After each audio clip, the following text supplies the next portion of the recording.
The church bell tolled across the dusty horizon of the frontier town. Its sound was meant to carry joy that day. Instead, it carried an uneasy echo, a warning that no one yet understood. A rancher, John Carver, stood at the altar. Weathered by years of hard labor, he was a man both respected and feared. His ranch stretched farther than most men could ride in a day, a testament to his grit and willpower. But on this day, his hands trembled. Not from fear of gunfights, not from the memories of outlaws he'd driven off his land, but from the sight of a woman walking toward him, dressed in white. Her name was Clara Hayes. Gentle, determined, her beauty softened the sharp edges of this wild, lawless country. Townsfolk whispered that she was too good for the frontier, too delicate for the blood-stained earth. But in her eyes was a fire, one that had carried her through loss, hardship, and secrets untold. The doors of the church creaked. Light spilled in. Clara's figure glowed like an angel against the darkness outside. Every eye turned toward her, every breath held. And yet, outside, in the shimmering heat of the desert, shadows moved. Outlaws, their faces hidden beneath wide-brimmed hats, circled like wolves. Their leader, Cole Maddox, watched from the ridge above town. He spat tobacco into the dust and muttered, "By sunset, she'll be his widow." The wedding was more than a union of love. It was a challenge, a defiance. For John had enemies, men who wanted his land, his cattle, his life. And Clara's choice to marry him had painted a target not just on his back, but on hers. As the vows began, so too did the silent countdown to bloodshed. The day before the wedding, the town had been alive with chatter. Children chased each other down the street, saloon doors swung open and shut, and the blacksmith hammered away as though nothing could disturb the peace. But beneath the laughter and the music, tension brewed. At the general store, two ranch hands spoke in hushed voices. "You heard Maddox is back in these parts?" one asked. The other nodded. "Man like him don't ride in without a purpose. Carver's wedding? That's a red rag to a bull." Sheriff Dalton knew it too. He'd stood on the porch of his office, watching the horizon. A man past his prime, Dalton's eyes were still sharp, and his instincts sharper. He'd seen towns fall apart in a single night. He'd buried good men for less than what was coming. Meanwhile, Clara prepared in her room above the boarding house. Her dress lay across the bed, lace and silk. A strange sight in a town where dust clung to everything. She stared into the cracked mirror, wondering if this moment of happiness could last. Her fingers brushed the locket around her neck. Inside was a faded photograph of her family. Gone now, claimed by sickness and time. John was her chance at a new life.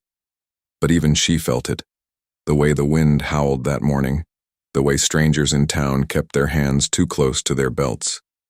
Out at the ranch, John sharpened his knife, not for work, but for what he feared might come. He had faced rustlers, droughts, and betrayal. But love was different. Love made him vulnerable. As dusk fell the night before the wedding, a rider delivered a note nailed to the ranch gate with a Bowie knife. The message was simple, written in blood-red ink. "The widow waits." John crumpled the paper in his fist, rage boiling in his chest. He knew who it was from. Maddox had returned, and tomorrow, at the hour of his vows, vengeance would ride. The church may have been decorated with flowers and hymns, but in truth, it had become a battlefield waiting for its first shot. What would you do if you received a warning like that on the eve of your wedding? Comment below. I'm reading every single response. The morning sun rose like fire over the desert hills, painting the town in gold. From the outside, it seemed like any other day in the frontier. Wagons creaked, horses stamped, merchants barked their prices. But inside the little church on Main Street, a rare miracle was unfolding. The pews were packed tighter than a cattle pen. Neighbors, ranchers, townsfolk, even drifters who'd never before set foot in a holy place, had come to witness John Carver's wedding. For a town scarred by lawlessness, a wedding was a glimpse of hope, a sign that maybe peace could take root in the dust. The air was thick with perfume and gunpowder, bouquets of desert flowers on the altar, and pistols at nearly every man's hip. The piano clanged out a hymn, its notes slightly sour from age but heartfelt. John stood tall at the front, a man carved from stone, yet today there was a tremor beneath the surface. His eyes searched the door, waiting for Clara. Then the doors opened. Gasps spread through the crowd. Clara stepped inside, her white dress catching the light like a beacon. She was radiant, yes, but there was something else. A calm defiance, as if she knew danger was near, and yet chose to walk forward anyway. Every step she took was watched not only by friends and neighbors, but by hidden eyes. In the hills above town, Cole Maddox's men lay in wait. Sharpshooters adjusted their rifles, their barrels glinting in the sun. The sheriff shifted in his seat, unease prickling his skin. He'd warned John to postpone, to wait until Maddox had been smoked out. But Carver refused. "If I run today," he'd said, "I'll be running for the rest of my life." The vows began. Words of eternal promise. Words meant to bind two souls. But as John slipped the ring onto Clara's finger, a shadow crossed the windows of the church. A rider. Watching. Waiting. The last words of the preacher's blessing hung in the air, fragile as glass. And then, it shattered. The sound of a rifle cracked through the church. A bullet smashed the stained glass window, showering the pews in shards of color. Women screamed. Men dove for cover. The first shot hadn't hit its mark, but the message was clear. Maddox had come to collect his promise. Chaos erupted inside. The preacher fell to the ground, clutching his Bible as if it were a shield. Children wailed, mothers dragged them under pews. Guns were drawn, but no one knew where to fire. John pulled Clara to the floor, shielding her with his body. His eyes burned with fury. This was supposed to be their beginning, and Maddox had turned it into a battlefield. Sheriff Dalton barked orders. "Barricade the doors. Keep low." But even he knew the truth. The church was a coffin now, waiting to be nailed shut. Outside, Maddox's men whooped and hollered, circling like vultures. Shots rang out from every angle, splintering wood, rattling nerves. And yet, amid the chaos, something strange happened. Clara, her dress torn, her veil gone, stood up. Against John's protest, she rose with a calm fire in her eyes. "John," she whispered, "we can't hide. We fight." For a moment, time froze. The bride in her gown, clutching the revolver John had pressed into her hand. The groom, blood on his cheek from flying glass, ready to face death. It was no longer just a wedding. It was a war, and this was only the beginning. Type, "I'm still here if you've made it this far." Let's see who's really locked into this story. Smoke hung in the air like a ghost, curling through the broken stained glass window. The pews were overturned, hymnal pages scattered across the floor. The church, once a place of union, was now a fortress, fragile, desperate, and under fire. John Carver crouched low, reloading his revolver. His jaw was set, his hand steady. Beside him, Clara clutched her pistol with surprising resolve. She had never taken a life before, but she understood what was at stake. Today was not only about love, it was survival. Sheriff Dalton peered through the cracks in the door. "They've got us surrounded," he growled. "At least a dozen men, maybe more. Maddox won't rush in yet. He wants us scared, broken, begging." Outside, the outlaws laughed and jeered. Bullets punched holes in the walls, sending splinters flying. A voice rose above the rest, cold and taunting. "Cole Maddox." "Carver," he shouted. "You thought you could build yourself an empire and not pay the price? You thought you could steal what's mine, and walk away with a wife to boot?" His words carried across the town square, each one dripping with venom. Townsfolk huddled in their homes, peeking from shutters, praying the fight wouldn't spill into their doors. Inside, Clara turned to John. What does he mean? Steal what's his. John's eyes hardened. It's not you. It's the land. He's always wanted it. And he'll burn this whole town to the ground if it means taking it. A sudden crash. The outlaws had lit torches, tossing them at the church walls. Flames licked the wood, heat pressing in. Panic surged among the trapped guests. Sheriff Dalton barked orders, but fear spread like fire itself. And in that moment of weakness, the first casualty fell. A bullet tore through the window and struck a ranch hand crouched by the aisle. He collapsed with a scream, blood staining the floorboards. The siege had begun in earnest. The wounded man's cries echoed through the church. Clara rushed to his side, pressing fabric against the wound, but his eyes told the truth. He wouldn't last the hour. John pulled her back. Save your strength. We can't help him now. Another volley of gunfire rattled the walls.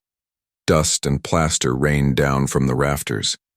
Every crack in the church became a target, every shadow a threat. The preacher, trembling but resolute, clutched his Bible and began to pray aloud. His words were shaky but steady, offering hope where none seemed possible. For a brief moment, silence fell, broken only by his voice. And then, the doors shuddered. The outlaws had hooked chains to their horses, dragging at the entrance. The wood groaned, hinges snapping.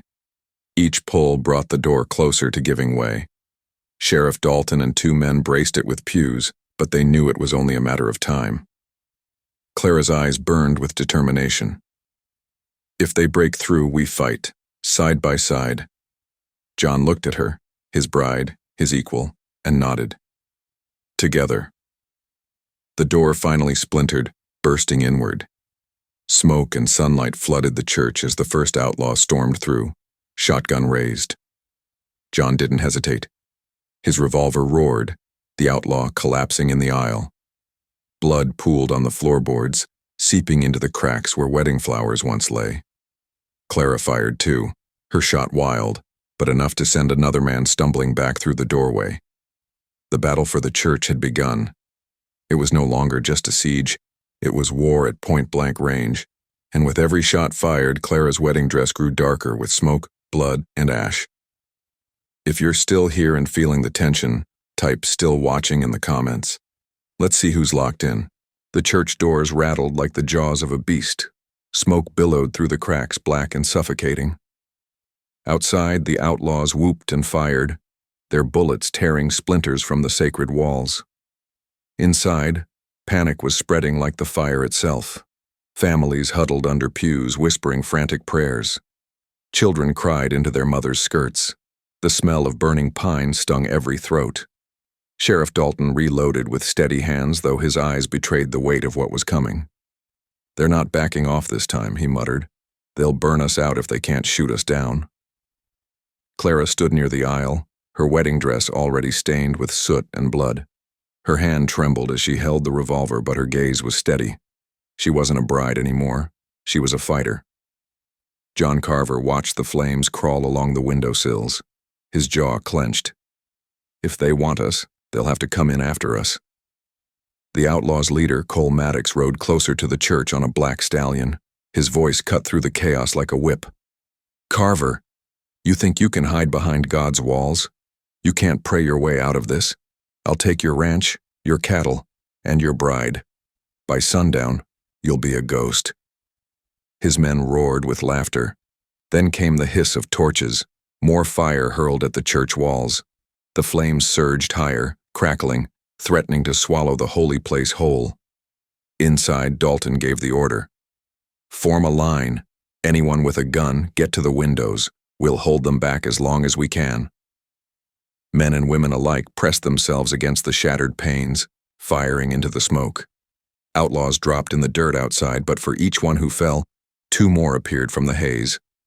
Then, with a splintering crash, the side window gave way. 2 outlaws dove inside, knives flashing. Screams tore through the church as pews toppled and fists flew. John's revolver barked twice. 1 outlaw dropped, the other staggered into Clara's path. For a heartbeat, she froze, staring into the eyes of the man who meant to kill her. Then instinct took over. Her revolver cracked. The outlaw collapsed, blood blooming across his chest. Silence followed, heavy and grim.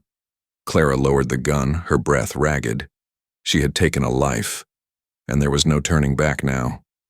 The gunfire outside paused, just for a moment. It was too quiet, too sudden.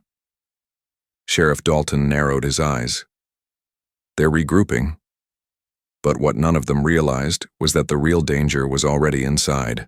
Among the townsfolk huddled in fear was a man named Henry Pike, a ranch hand who had worked for John Carver once. He was lean, twitchy, and his eyes flicked nervously toward the doors. John had fired him months ago for theft, and Pike had never forgiven him. Now, as the siege dragged on, Pike's resentment boiled over. He slipped his hand into his coat and pulled free a revolver. While everyone's attention was fixed on the smoke outside, Pike raised the weapon and pointed it at John's back. "Carver," he hissed, "this is on you. You brought Maddox down on all of us, and you're not walking out alive." The congregation gasped. Guns turned inward. John froze, feeling the barrel aimed at him. Clara stepped forward, fury blazing in her eyes. "Henry, don't. This isn't the time." But Pike's hands shook with rage. "He ruined me. While he built his empire, I starved, and now we're all paying for his pride." For a moment, the church seemed more dangerous inside than out.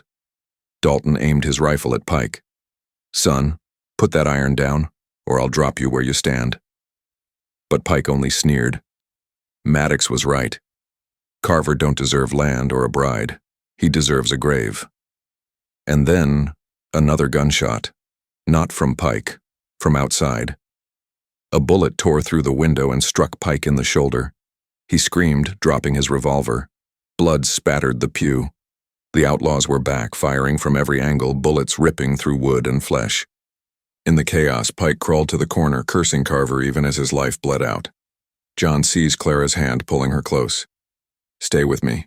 No matter what happens, don't let go." But deep inside, he felt the creeping dread Maddox had promised. That before the sun fell, the woman he loved might be torn from him forever. What do you think of Pike's betrayal? Was he just desperate, or rotten to the core? Let's hear your take in the comments. The fire crept higher along the church rafters, the beams groaning as smoke filled the sanctuary. Every breath burned. Every cough carried the taste of ash. John Carver wiped soot from his brow and scanned the room. Half the congregation lay wounded. Blood pooled in the cracks of the wooden floor. The flowers that once decorated the altar were now nothing but trampled, blackened scraps. Clara knelt beside a young boy whose arm had been torn by flying glass. She bound it with a strip of her wedding gown, her hands steady despite the chaos. Her once pristine dress was now a patchwork of smoke stains, ash, and blood. "Stay strong," she whispered to the child. "You'll see the morning, I promise." Outside, the outlaws roared like wolves circling their prey. More torches flew, crashing through broken windows. Flames crawled along the pews, hungry for flesh.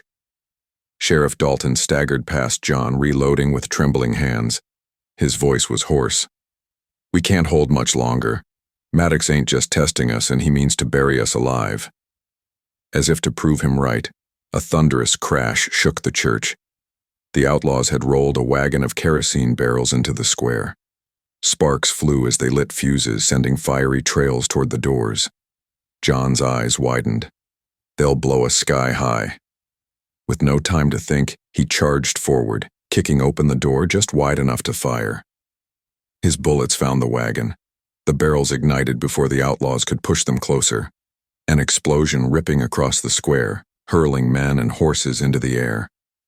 The blast saved the church, but also shattered what little protection they had left. Walls cracked, beams fell. The sanctuary trembled like it might collapse at any moment. Clara rushed to John, gripping his arm. "We can't survive another wave like that." John's jaw tightened. "Then we don't wait. We fight back." For the first time, the people inside saw not just a rancher and his bride, but leaders. Together, side by side, they readied for the next storm. The church bell still hung in the tower above, untouched by fire, swaying slightly with each tremor. It was meant to call worshippers to prayer. Now, it rang faintly, almost mournfully, as though tolling for the dead. Another wave of outlaws charged. They hurled themselves through the splintered doors, screaming like demons. Gunfire erupted point blank inside the church. The pews became barricades, the aisle a killing ground. John fired until his revolver clicked empty, then swung it like a club, dropping one man with the force of his blow. Clara stood behind him, firing into the smoke, her veil long gone, her hair matted with sweat. She moved with purpose, each shot more confident than the last. No one could mistake her now for a delicate bride. She was carved by fire into something far fiercer. But with every outlaw that fell, another took his place. The preacher was hit, a bullet tearing through his shoulder. He dropped to the floor, his Bible tumbling from his grasp, pages fluttering through the smoke. Dalton took a shot to the leg, collapsing against a pew. Still he fought, teeth gritted, dragging himself upright with sheer will.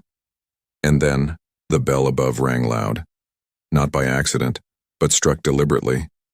An outlaw had climbed the tower, using the chaos to his advantage. He yanked the rope, ringing the bell, signaling to Maddox's men outside. It was the call for the final push. John spotted him through the smoke.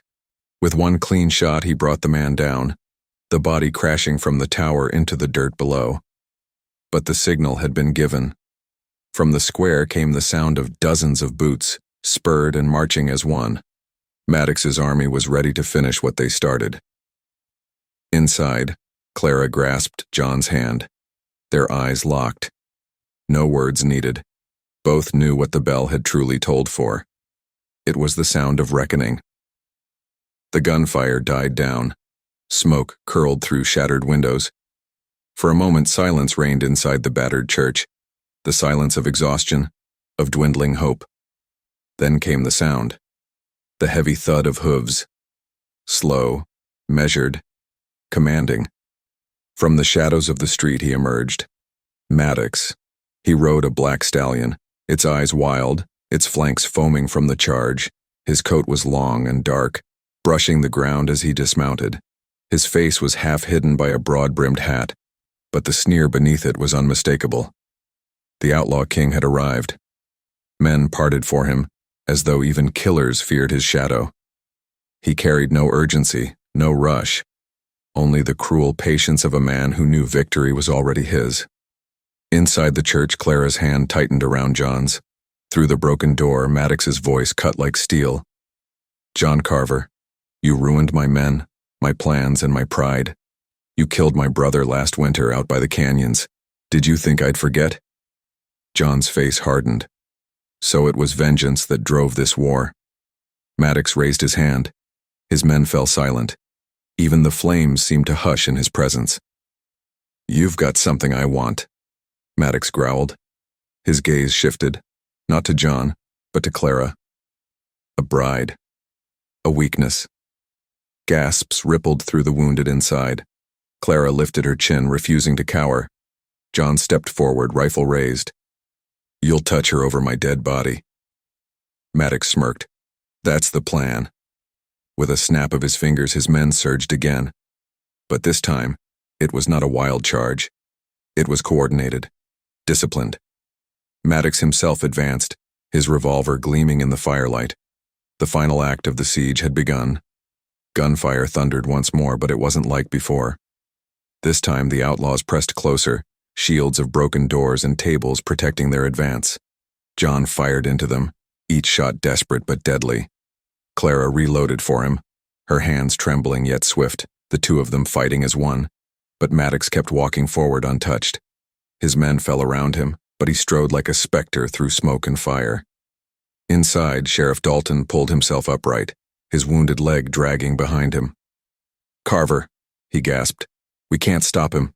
Not this way." John shook his head. "We don't bow to the devil."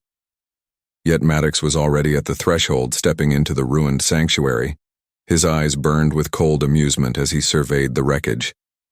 "Look at this," he drawled. "A holy house turned slaughterhouse. How fitting." He leveled his revolver at Clara. The crowd cried out, but she did not flinch. "You've got spirit, girl," Maddox said. "But spirit won't save you. I'll give you a choice, Carver. Drop your gun, or I paint these walls with her blood." The silence that followed was unbearable. Even the fire seemed to pause its crackling. John's grip tightened on his rifle. Every muscle screamed to keep fighting. But Clara's eyes met his, steady, unafraid. "Don't," she whispered. "Don't let him win." Tears burned John's eyes, though his finger stayed on the trigger. Maddox's smile widened, savoring the torment. This was no longer about land or gold or power. This was about breaking a man, about tearing love itself apart. The devil's bargain had been spoken, and before the night ended, someone would pay its price. Comment, "I won't bow if you'd stand your ground against Maddox." Maddox's ultimatum hung in the air like a noose. Drop the gun or Clara dies. John's heart thundered. He had stared down rustlers, bandits, and even death itself. But never this. Never his wife in a killer's sights. Clara's whisper still echoed. "Don't let him win." John lowered the rifle slightly, but not enough to surrender. His voice came out low, trembling with rage. "You'll have to kill me first." Maddox smirked. "That's the idea." The outlaw raised his revolver. But Clara moved. Before anyone could react, she shoved John aside and hurled the lantern she'd been clutching. It exploded in flame at Maddox's feet, sending sparks across the floorboards. The church erupted in chaos. Maddox staggered back, cloak aflame. His men surged in to shield him, firing wildly. John pulled Clara behind a pew, returning fire with deadly precision. The townsfolk, inspired by Clara's defiance, rose one last time, emptying their final rounds into the invaders. The sanctuary became an inferno. Flames crawled up the rafters, choking the air with smoke. Every cough, every shot, every scream felt like the sound of a world collapsing. And yet, Clara still stood tall, helping reload, shouting for the wounded, her courage burning brighter than the fire itself. But Maddox was not done. Snarling through smoke and blood, he tore free of his scorched coat and lifted his revolver once more. His eyes found Clara, not John, not the sheriff. Her. Because Maddox understood. To break a man, you strike at his heart. The shot rang out. For a moment, time itself froze. The smoke hung still in the air. The flames seemed to pause in their climb. Then Clara gasped. The bullet tore through her chest. Her body collapsed into John's arms, her dress blooming red as the firelight flickered across her face. "Clara!" John's scream ripped through the chaos. He pressed his hand against the wound, desperate, futile. "Stay with me, please stay with me." Her eyes, dimming, searched his. "You kept your vow," she whispered. "Till death." Her hand slipped from his cheek. Her body stilled. John's world shattered. The church, the fire, the gunfire. It all blurred. All he saw was her, the woman who made him believe in love again. Now gone. Maddox laughed, a sound as cruel as the devil himself. "I told you, Carver, everyone breaks." But John was no longer the man Maddox thought. He laid Clara gently on the floor, kissed her brow one final time, then rose, rifle in hand. The tears were gone. What remained was something colder than rage, something sharper than grief. He stepped through the fire and smoke, a figure transformed. Every outlaw in Maddox's path fell.